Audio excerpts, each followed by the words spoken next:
So, ich bin wieder in Besigheim, dem schönsten Weinort Deutschlands, und ich komme nochmal auf den alten Friedhof zum Stelenprojekt der Steinbildhauer und Steinmetzmeister des Bezirks.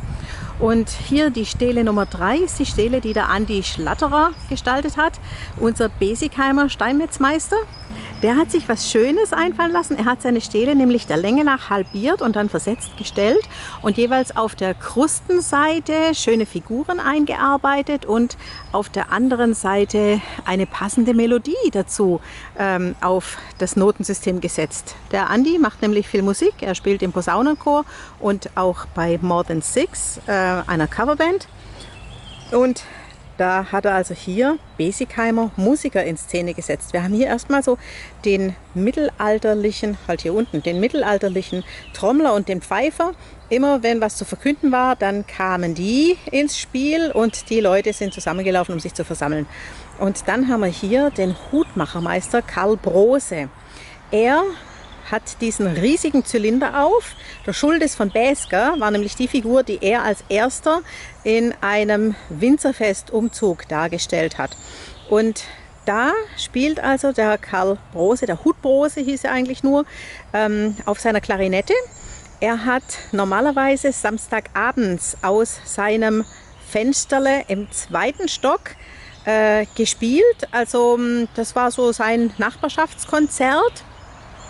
In der Zeit, in der es noch nicht in jedem Haushalt einen Fernseher gab und auch nicht alle ein Radio besaßen, war das doch eigentlich ja, ein schönes, kostenloses Konzert. Heute sind ja Balkonkonzerte wieder schwer in Mode und damals war das was Außergewöhnliches. Jemand, der am Marktplatz aufgewachsen ist, hat gesagt, immer wenn ich den am Samstagabend um 7 Uhr gehört habe, dann habe ich gewusst, jetzt kommst du bald in die Badwanne und danach musst du ins Bett. Das war quasi unser Sandmännle, kann man sagen.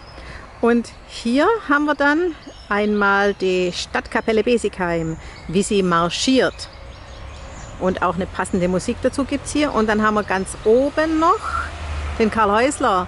Der spielt Akkordeon, also der spielt ungefähr alles. Und auf der Rückseite gibt es auch Musik. Gehen wir mal drum rum. Hier haben wir zunächst den Waldhornturm, und zwar ein bisschen in der Sicht quasi aus der Vogelperspektive.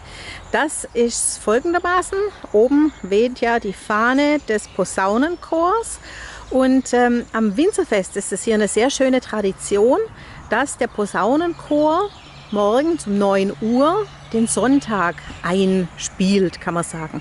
Und da freuen sich die Besigheimer immer drauf und öffnen ihre Fenster und hören sich das an zum Morgenkaffee. Dann haben wir hier nochmal Kirchenmusik. Das ist der Conny Kramer, der war damals Kirchenmusikdirektor in Besigheim. Und daneben die Frau Landthaler, die hat also an der Orgel gespielt. Und dann haben wir ganz oben wieder unseren Bezug zum Weinberg und zu Besigheim. Das ist nämlich der Herr Pfefferle.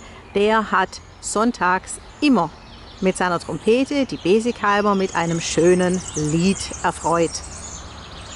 Und hier die ganzen Noten dazu könnte ich vorsingen, aber jetzt ist schon spät geworden. Ich würde sagen, die singe ich vor, wenn Sie Besigheim besuchen und mit mir einen Spaziergang über den Stelenparcours machen. Tschüss! Hey Leute, hat's euch gefallen? Dann guckt doch öfter mal in meinen Kanal rein oder auf meine Homepage, da hat's ein ganz nettes Programm. Bei uns ist nämlich etwas Butter.